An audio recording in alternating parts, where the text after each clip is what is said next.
평범한 화요일 아침 미네소타 주 덜루스에서 새벽 5시에 트럭 시동을 걸거나 플로리다 주 세러소타에서 가족 식당 문을 열었을 때 뭔가 달라졌다는 것을 느낀다고 상상해 보십시오. 트럭이 오지 않습니다. 관광객도 없습니다. 계약이 취소되고 있습니다. 하지만 어떤 경고도 없었습니다. 대통령의 발표도 없었고 전날 밤 뉴스에서 떠들썩한 헤드라인도 없었습니다. 그저 공기 속에 이상한 기운이 감돌 뿐입니다. 당신이 보지 못한 것은 한 나라 전체가 조용히 등을 돌리고 있었다는 사실입니다. 고함도, 공개적인 보복도, 외교적 드라마도 없었습니다. 캐나다는 전차도 요란한 제재도 필요하지 않았습니다. 그들은 종이 한 장을 사용했습니다. 법을 사용했습니다. 그리고 단 한 번의 움직임으로 미국에게 등을 돌렸습니다. 그렇습니다. 이 방위에서 가장 예의 바른 나라, 조용한 외교와 다정함으로 유명하고 프랑스어 억양과 하키 사랑으로 알려진 그 나라가 소리 한마디 없이 경제 전쟁을 선포한 것입니다. 그리고 이 전쟁은 미국이 오랫동안 무시해온 어떤 무기, 장기 전략으로 승리를 거두고 있습니다. 당신이 텍사스, 미시간, 뉴욕 혹은 플로리다에 산다면 이미 그 첫 번째 충격을 느끼고 있을지도 모릅니다. 하지만 그것은 폭탄이나 대통령의 트윗으로 오는 것이 아닙니다.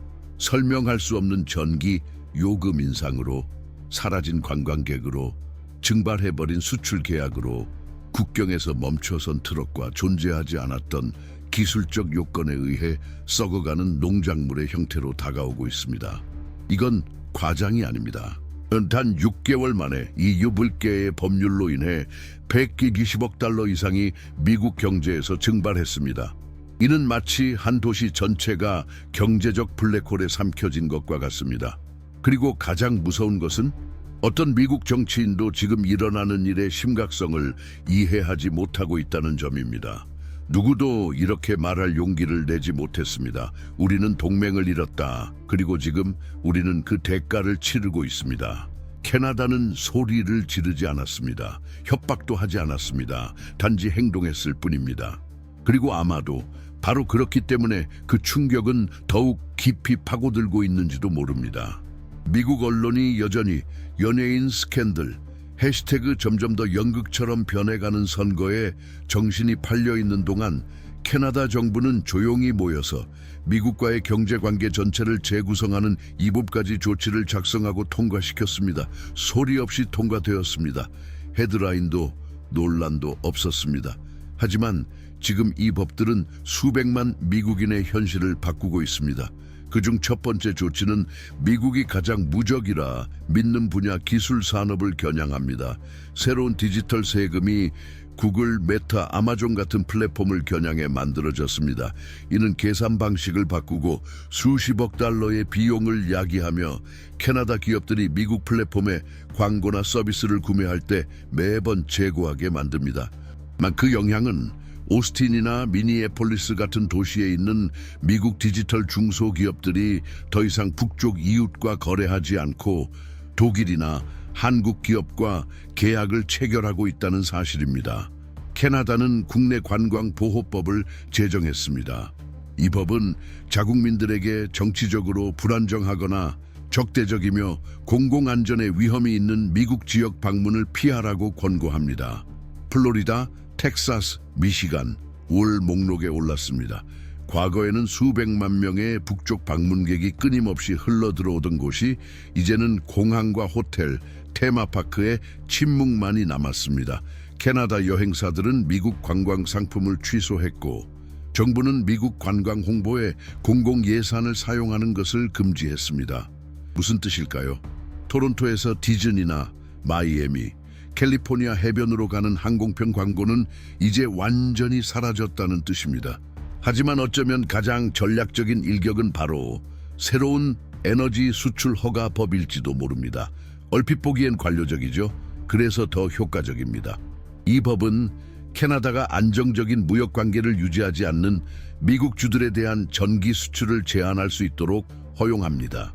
그 결과 캐나다 수력 전기에 의존하던 미네소타와 미시간 같은 주는 공급이 중단되거나 가격이 인상될 수 있다는 통보를 받기 시작했습니다. 그리고 미국은 당장 대안을 마련할 인프라를 갖추지 못했습니다. 이제 패턴이 보이기 시작하셨나요? 이건 우연이 아닙니다. 1개의 법은 각각 미국의 의존성을 겨냥한 정밀한 타격입니다. 기술, 관광, 농업, 에너지, 미디어, 국경 그리고 대외 무역. 그리고 이 각각의 지점에서 이제 캐나다는 법적으로 이제 그만이라고 말할 수 있는 지렛대를 갖게 된 것입니다.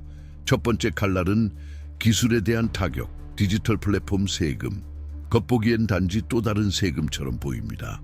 그러나 그 안에는 패러다임의 변화가 있습니다. 구글, 메타, 아마존, 틱톡과 같은 기업들은 캐나다에서 발생하는 트래픽과 광고로 수십억을 벌어왔습니다. 하지만 이제는 각 클릭, 각 조회수, 각 전송되는 데이터마다 더 많은 비용이 듭니다. 훨씬 더 많은 비용이 듭니다. 그리고 그것은 거대 기업들만이 아니라 전체 체인에도 영향을 미칩니다. 버펄로, 뉴욕에 있는 디지털 마케팅 에이전시의 소유주인 나탈리를 생각해 보세요. 그녀는 100명을 고용하고 수년 동안 캐나다 기업들을 도왔으며 토론토의 뷰티 브랜드, 밴쿠버의 의료 클리닉, 몬트리올의 스타트업을 위한 캠페인을 만들었습니다.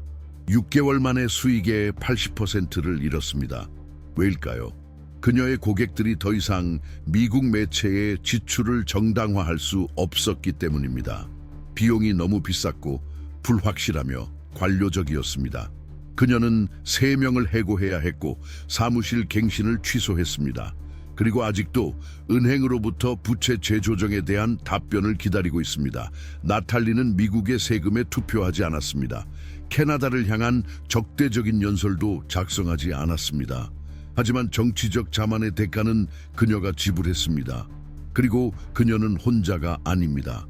두 번째 법은 보이지 않는 폭탄, 여행 안전 지정법입니다.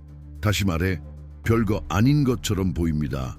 단지 공식적인 권고사항, 미국의 특정 지역을 피하라는 작은 레이블일 뿐입니다.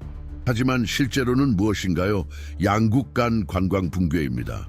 플로리다, 텍사스, 미시간의 일부, 그리고 뉴욕까지 정치적, 법적, 공공안전의 위험 지역으로 분류되었습니다.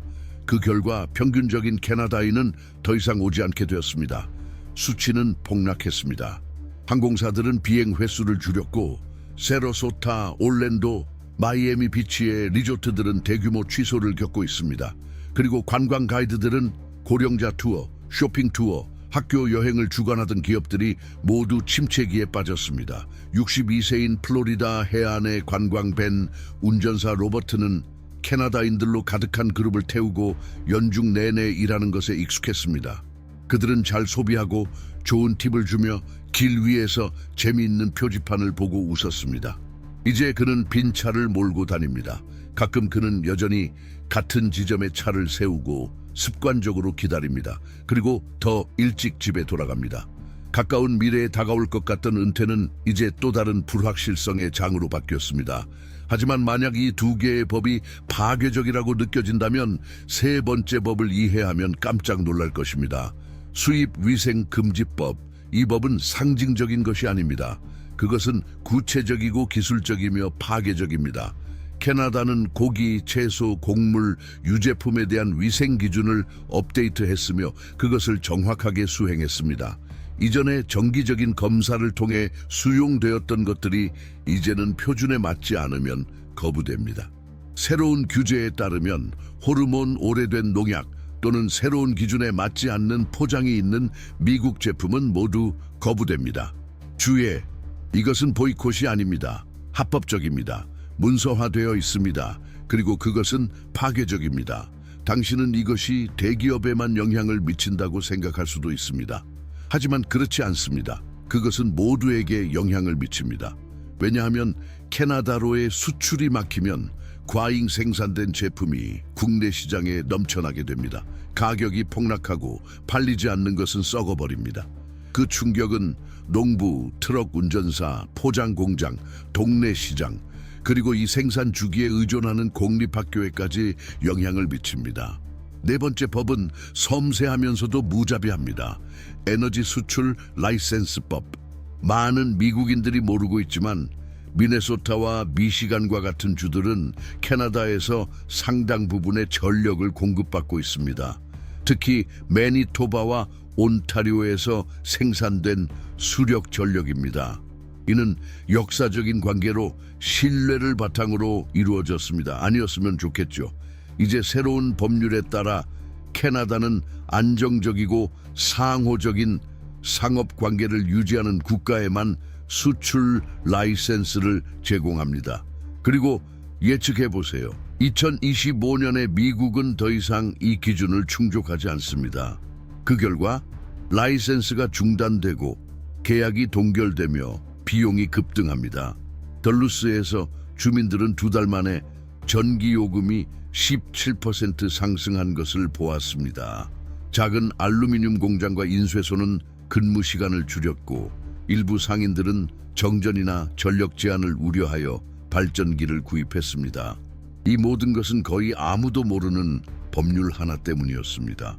5번째 조치는 관광 및 미디어 보호법입니다. 이 법은 미국 내 관광지 홍보를 위한 캐나다의 공공자금 사용을 금지합니다. 이는 기관의 캠페인, 홍보 패키지, 항공사와의 파트너십, 잡지 광고, 관광 영상, 배너, 교환 박람회 등을 모두 없애버립니다. 뉴욕, 플로리다, 캘리포니아, 이제 더 이상 레이더에 없습니다. 이것이 작다고 생각하시나요? 관광 마케팅 기업에게 물어보세요. 국가의 공식적인 존재가 여행 결정에 얼마나 큰 영향을 미치는지. 공식적인 지원의 사라짐은 마치 캐나다 관광 지도에서 미국을 지우는 것과 같습니다. 문화적, 경제적 블랙아웃입니다. 6번째 조치는 국경의 주권을 다룹니다. 국경권리보호법입니다. 이 법은 미국의 이민청, ICE과의 협력을 제한하고 캐나다가 자국 영토에 대한 통제를 강화하는 내용을 담고 있습니다. 이는 물류작전, 국경 구금, 주간 계약 및 국경을 넘는 노동자들의 순환에 직접적인 영향을 미칩니다. 그리고 마지막으로 7번째 법은 아마도 가장 전략적인 법일 수 있습니다. 자동 세금 조정 트리거입니다. 미국이 캐나다에 새로운 세금을 부과할 때마다 캐나다는 최대 72시간 내에 비례하는 세금으로 대응할 수 있도록 허용됩니다. 논쟁도 끝없는 협상도 없이. 그리고 더 중요한 점, 캐나다에게는 예측할 수 있지만 미국에게는 예측할 수 없습니다. 미국의 수출 기업들에게 이것은 신뢰를 파괴합니다. 워싱턴에서의 정치적 변화가 즉각적인 오타와의 보복으로 이어질 수 있다는 사실을 알게 되면 아무도 장기 계약을 체결하지 않습니다. 이는 피넘는 수류탄과 거래하는 것과 같습니다. 그리고 계약들은 사라지고 있습니다. 만약 당신이 이 모든 것이 아직 멀게 느껴진다면 다시 생각해 보세요.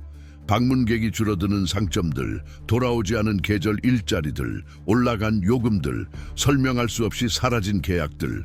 이것은 우연이 아닙니다. 그것은 구조입니다. 전략입니다. 그리고 이것은 단지 시작에 불과합니다. 우리가 무역 전쟁을 생각할 때 외교적 긴장, 불타는 연설, 상징적인 보복을 상상합니다. 하지만 미네소타에서 일어나고 있는 일은 다릅니다. 여기는 다릅니다. 더 미묘합니다. 우리가 보지 못하는 것부터 시작하겠습니다. 전기. 미네소타에서 소비되는 전기의 15% 이상은 캐나다에서 옵니다. 특히 매니토바에서 생산된 수력 전력입니다. 신뢰할 수 있는 흐름, 거의 자동적이었죠. 그랬었습니다. 하지만 캐나다가 에너지 수출 라이센스법을 발효시킨 이후 그 흐름은 이제 관료주의와 정치의 인질이 되었습니다. 새로운 라이센스가 필요하고 새로운 조건들이 붙습니다. 그리고 예측할 수 없는 파트너로 알려진 미국은 더 이상 우선순위 목록에 없습니다. 잠깐 멈추고 그랜드 래피즈나 덜루스 근교에 살고 있다고 상상해 보세요. 2달 만에 전기 요금이 18%나 올랐습니다. 당신의 철강 업체는 피크 시간대를 피하기 위해 아침 시간에만 운영합니다. 시장에 가면 냉장 비용 상승으로 우유 가격마저 올랐다는 것을 알게 됩니다.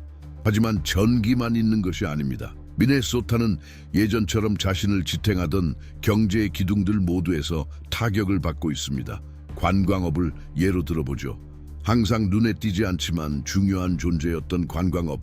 바운더리 워터즈에서 여름을 보내고 캠핑장, 국경 근처의 가족 식당들이 항상 캐나다인들에게 유혹이었습니다. 그들은 미끼를 사고 배를 빌리고 주유소를 채우고 지역 카페에 팁을 남겼습니다. 하지만 이제는 어떨까요? 여행안전지정법 Travel Safety Designation Act 예례에 따라 미네소타의 일부 지역은 위험 지역으로 분류되었습니다. 그게 무슨 의미일까요? 이제 캐나다 여행자들은 미네소타를 위험한 곳으로 보기 시작했습니다. 전쟁 때문도 도시 폭력 때문도 아닙니다. 정치적 불안정 때문입니다. 유독한 정치적 분위기 때문이고 소수자, 여성, 외국인 방문자에게 위험한 것으로 보이는 주법 때문입니다. 한 의원이 마이크 앞에서 한 말이 반대편 주에 있는 작은 여관을 파산으로 몰고 갈 수 있다는 걸 상상해 본 적이 있나요? 바로 그런 일이 벌어지고 있습니다. 관광산업의 내부 데이터에 따르면 여름 동안 캐나다인들의 미네소타 예약은 31% 감소했습니다. 이것은 엄청난 낙폭입니다. 작은 사업들이 한 시즌 만에 파산으로 내몰리는 종류의 하락입니다.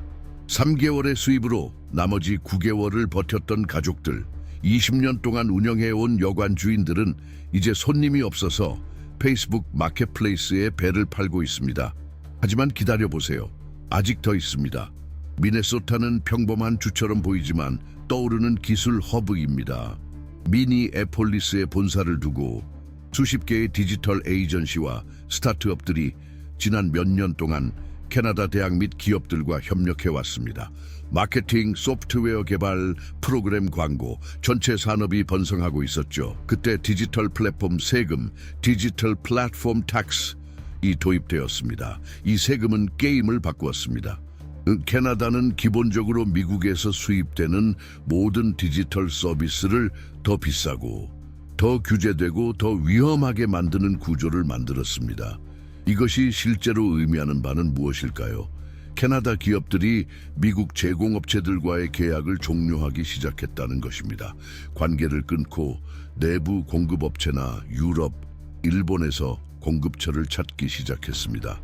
당신은 이것이 단지 몇 개의 계약 종료에 불과하다고 생각할 수 있습니다. 하지만 뒤에 있는 것은 무엇일까요? 그것은 탈출의 시작입니다. 지적 자본의 유출입니다. 생태계 간의 단절입니다. 미네소타는 곡물 생산지일 뿐만 아니라 아이디어의 온상지이기도 합니다. 그리고 이제 그마저도 잘리고 있습니다. 그리고 곡물에 대해 이야기하자면 이제는 농장으로 갑니다. 미네소타는 캐나다로 철강, 농기계 및 가공 제품들을 수출했습니다. 그 제품들은 육로를 따라 국경을 넘어 캐나다 산업에 공급되었죠. 하지만 수입 위생 금지법 Import Sanitation Ban 때문에 이제는 상황이 달라졌습니다. 캐나다는 자국의 위생 기준을 높였습니다. 예전에는 단순한 스탬프만으로 통과되던 것들이 이제는 검사를 받고 기술 보고서와 갱신된 인증서를 요구합니다. 결과는 무엇인가요?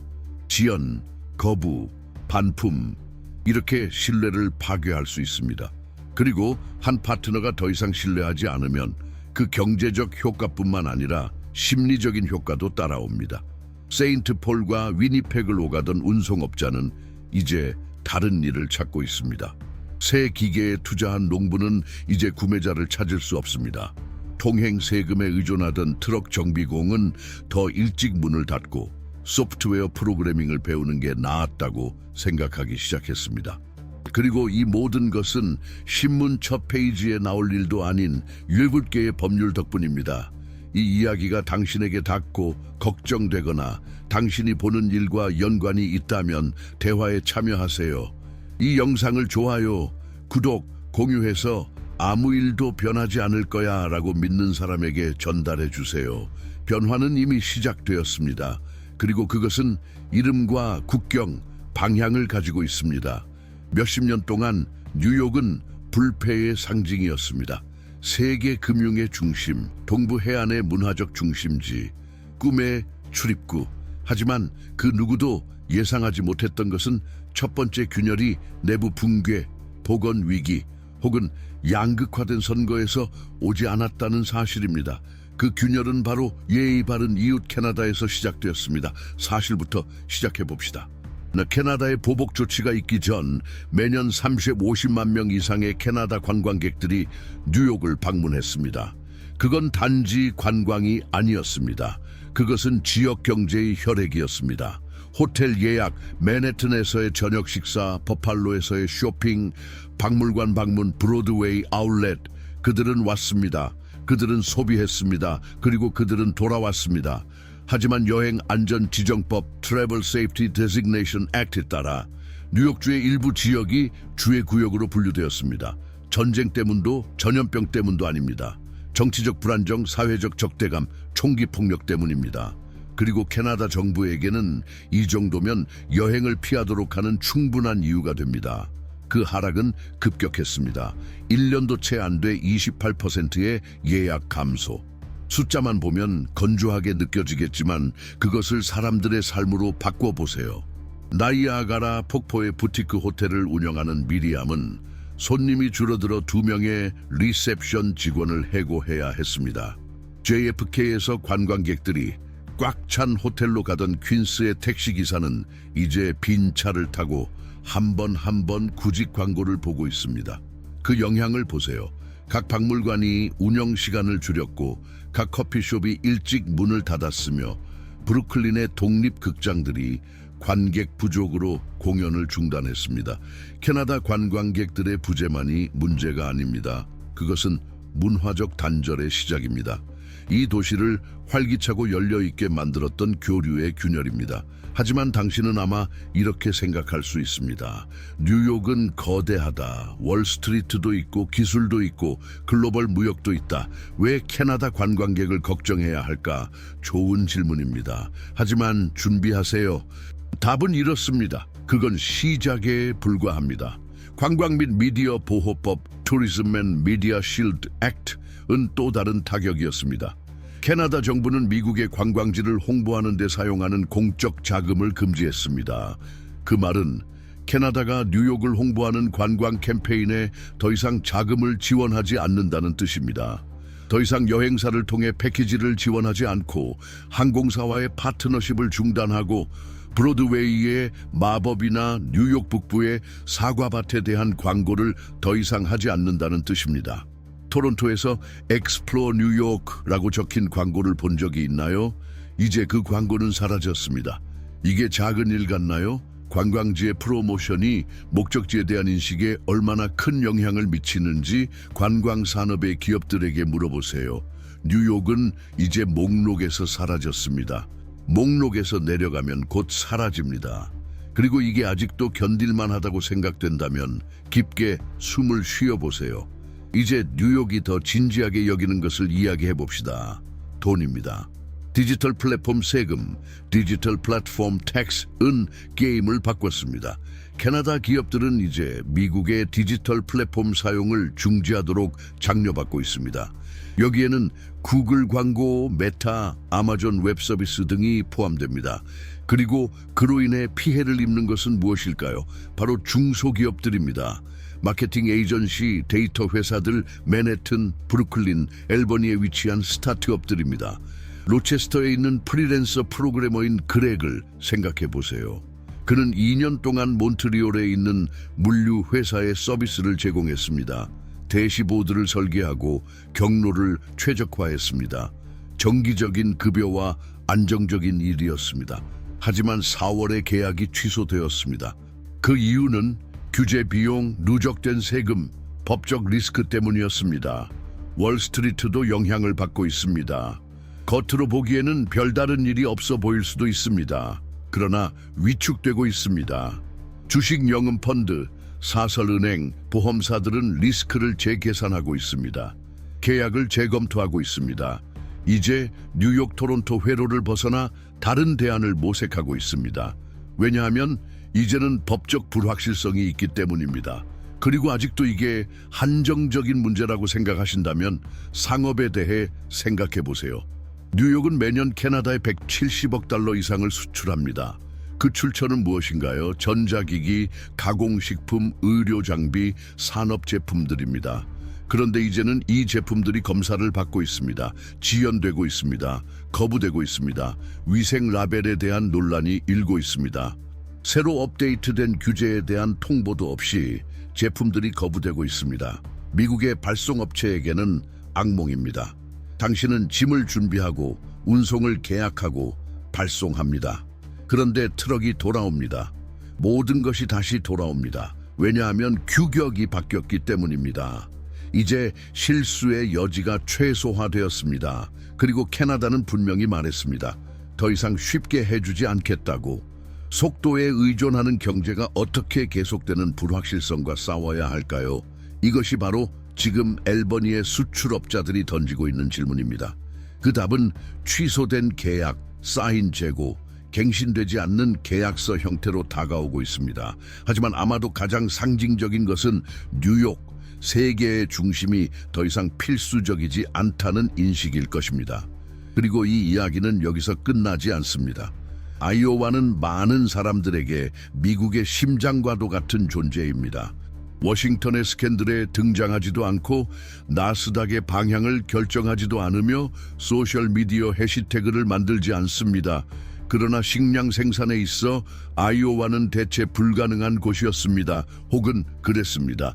캐나다가 그들의 율롭게 전략적 법을 승인한 이후 아이오와는 더 이상 신뢰할 수 있는 파트너가 아니게 되었습니다. 이제는 리스크가 되었습니다. 불안정한 변수로 변했고 이것은 계약을 파괴하는 것 이상입니다. 가족들을 파괴하고 있습니다. 아이오와는 미국에서 가장 큰 돼지고기 생산지입니다. 국가의 거의 3분의 1이 현지 농장에서 생산됩니다.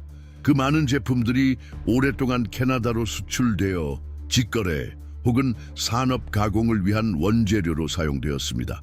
하지만 수입 위생금지법 Import Sanitation Ban이 시행되면서 상황은 달라졌습니다. 캐나다는 이제 렉토파민 잔여물, 사육 및 운송 방법, 유전자 추적성, 사료 구성 등과 같은 더 엄격한 위생 기준을 도입했습니다. 그리고 아이오와가 처음으로 그 영향을 받았습니다. 왜냐하면 그들의 많은 대규모 자동화된 운영은 빠르게 적응할 수 없기 때문입니다. 4월 한 달에만 114개의 화물이 국경에서 막혔습니다. 수백 톤의 돼지고기가 이미 가득 찬 창고로 되돌아갔습니다. 시우 카운티에서는 한 농업협동조합이 단 일주일 만에 280만 달러를 잃었습니다. 그 피해는 너무 급격하게 일어났고 2개의 가공 공장이 야간 근무를 중단했습니다. 60명의 직원들이 집으로 돌아갔습니다. 캐나다가 문을 닫았기 때문입니다. 돼지고기가 들어오지 않으면 모든 것이 멈춥니다. 트럭, 공장, 정육점, 지역 세금에 의존하는 학교들. 아이오와가 곡물로 만들어졌다는 말을 들어본 적이 있나요? 아이오와의 옥수수 생산만으로도 전체 국가와 맞먹습니다. 그리고 캐나다는 항상 중요한 시장이었죠. 특히 가공된 옥수수, 에탄올, 산업용 유전자, 변형 대두의 경우. 하지만 동일한 위생금지법에 따라 캐나다는 이제 새로운 농약 인증서, 라벨 기준, 그리고 유전자 변형 씨앗 사용에 대한 인증서까지 요구하고 있습니다. 예전에는 별다른 서류 없이 통과되던 제품들이 이제는 정지되고 개봉되고 분석됩니다. 일부는 반송됩니다. 그 결과는 무엇일까요? 과잉 생산, 가격 하락, 사일로는 가득 차 있습니다. 보조 창고가 개방되었습니다. 농부들은 더 이상 이윤을 남기던 제품을 보관하는데 비용을 지불하고 있습니다. 그리고 이 모든 것이 원자재 비용이 오르는 시점에 일어나고 있습니다. 그 이유는 무엇일까요? 에너지 수출 라이센스법, Energy Export Licensing Act도 영향을 미칩니다. 이 법은 천연가스를 이용해 생산된 질소 비료 수출에 영향을 미칩니다. 캐나다는 이 분야에서 큰 생산자를 보유하고 있으며 이제 미국으로 수출하는 비료 라이센스를 재검토하고 있습니다. 그 결과는 부족입니다. 아이오와의 농업협동조합들은 지난해에 비해 비료 가격이 22% 상승했다고 보고했습니다. 더 심각한 것은 자재 배송에 최대 40일이 걸린다는 것입니다. 농업에서 시간은 모든 것입니다. 파종이 늦어지면 생산성이 떨어집니다. 생산성이 떨어지면 해가 지나가고 말죠. 중간 규모의 농장에서 예상보다 낮은 수확량은 수백 달러의 손실을 의미합니다. 이걸 수천 에이커로 곱해보세요. 그러면 무엇을 얻을까요? 그것은 손실이 아니라 은밀히 일어나는 파산입니다. 우리는 이제 돼지고기가 국경에서 멈추고 옥수수가 사일로에서 멈추고 비료가 부족해지는 것을 봤습니다. 그리고 이 모든 요소들은 공통점을 가지고 있습니다. 그것은 캐나다와의 관계가 끊어졌기 때문입니다. 하지만 언제나처럼 그 영향은 농업에만 그치지 않습니다. 그것은 모든 방향으로 파급됩니다. 유가공업체, 유통협동조합, 아이오와와 온타리오를 잇는 운송업체들이 모두 그들의 흐름이 말라가는 것을 보고 있습니다. 그리고 더 중요한 점, 일자리가 사라지고 있습니다. 브레머 카운티에서 한 가공 공장은 절반의 운영을 축소했습니다. 데코라에서 한 물류 회사는 한 달 만에 19명의 운전사를 해고했습니다. 스톰레이크에서 공립학교들은 14%의 세수 감소를 보고했고 이로 인해 교회 활동이 축소되었습니다. 당신은 소리 없이 일어나는 경제 붕괴를 본 적이 있나요? 바로 이게 그것입니다. 그리고 불편한 질문이 떠오릅니다. 왜 아이오와인가? 왜 하필 이 주인가?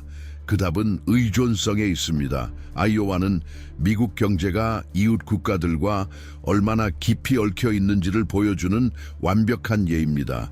이 이웃들이 규제를 강화하려 할 때 무역을 통제하지 않는 생산주들은 첫 번째로 쓰러집니다.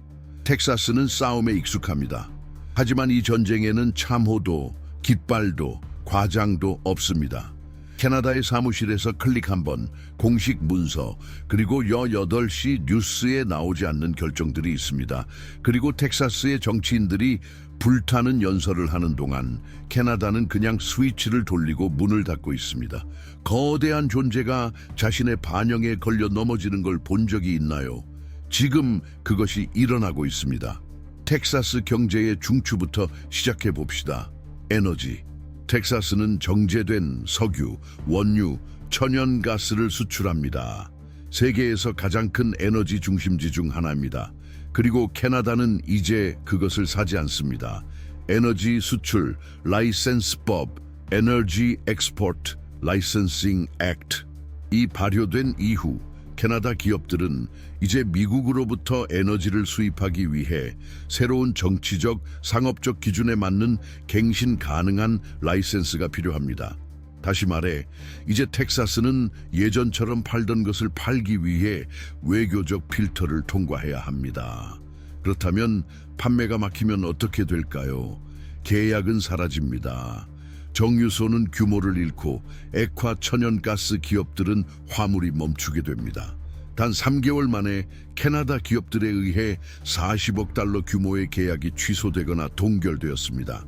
그것들은 노르웨이, 카타르, 심지어 아르헨티나와의 계약으로 대체되었습니다. 프리포트와 코퍼스 크리스티와 같은 도시에서는 이미 항만 물동량의 감소가 지역 수입에 영향을 미치고 있습니다. 학교들은 개보수를 미루었고 지역 클리닉은 직원이 부족한 상태로 운영되고 있습니다. 그리고 운송회사들은 해고를 진행하고 있습니다. 그 이유는 석유 가격 때문도 배럴 가격 때문도 아닙니다. 그것은 바로 오타와에서 찍힌 도장 때문입니다. 하지만 에너지는 시작에 불과합니다. 농업에 대해 이야기해 봅시다. 텍사스는 오렌지 면화의 왕국입니다. 늘 그랬습니다. 하지만 수입 위생 금지법 (Import Sanitation Ban)이 시행된 이후 이 왕국은 지뢰밭이 되었습니다. 캐나다는 이제 미국의 호르몬과 항생제를 포함한 소고기를 체계적으로 거부하고 있습니다. 불완전한 추적 가능성을 가진 면화도 거부하고 텍사스 오렌지는 농약 잔여물로 차단되고 있습니다. 오렌지 상자가 1000km를 여행하고 나서 비준수 non-compliant라는 빨간 도장을 받는 걸 본 적이 있나요? 텍사스 생산자들은 그것을 듣고 있습니다. 그리고 그들은 그 영향을 느끼고 있습니다. 리오그란데 밸리에서는 농업협동조합들이 공황 상태에 빠졌습니다. 과일은 쌓이고 가격은 2달 만에 23% 떨어졌습니다. 수출업자들은 이제 내수 시장으로 눈을 돌리고 있지만 내수 시장에서는 수요가 이 물량을 흡수할 수 없고 가격은 폭락합니다. 북쪽에서는 소떼의 주인들이 생산 비용 이하로 소를 팔고 있습니다. 그 이유는 글로벌 수요 부족 때문이 아니라 게임의 규칙이 예고 없이 바뀌었기 때문입니다. 규제가 신뢰를 깨뜨리면 어떻게 될까요? 판매를 잃을 뿐만 아니라 예측 가능성도 잃습니다. 그리고 예측 가능성은 전체 체인을 지탱하는 것입니다. 더 알고 싶다면 텍사스가 항상 지배한다고 생각했던 분야에 대해 이야기해 봅시다. 관광. 수십 년 동안 텍사스는 진정성에 기반해 명성을 쌓아왔습니다. 댈러스, 휴스턴, 오스틴, 샌안토니오는 역사와 열정, 문화로 가득 찬 목적지였습니다. 그리고 물론 태양, 많은 태양. 그것은 바로 캐나다 스노우버드들, 추운 겨울을 피해 텍사스에서 겨울을 보내는 은퇴자들에게 완벽한 곳이었습니다. 그들은 집을 사고 차를 빌리고 전체 시장을 움직였습니다. 그들은 조용하고 충성스럽고 수익성이 있었습니다. 하지만 이제 여행 안전 지정법 Travel Safety Designation Act에 따라 캐나다 정부는 텍사스를 정치적, 사회적 위험 지역으로 지정했습니다. 다시 말해 장기 체류에 권장되지 않습니다. 결과적으로 캐나다인들의 예약은 35% 감소했습니다. 여행사들은 대규모 취소를 보고하고 있습니다. 차량 대여 회사들은 차량을 반납하고 있습니다. 이 고객을 목표로 한 콘도는 텅 비어 있습니다. 그리고 이 방문객들에 의존했던 전체 커뮤니티는 계절 경제가 하루아침에 사라지는 것을 보았습니다.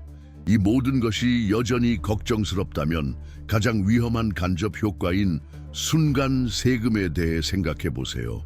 자동 세금 조정 트리거, Automatic Tariff Trigger는 캐나다의 가장 대담한 조치 중 하나로 미국이 캐나다 제품에 대해 새로운 세금이나 상업적 세금을 부과할 경우 72시간 이내에 자동으로 보복 세금을 부과할 수 있도록 보장하는 기계입니다.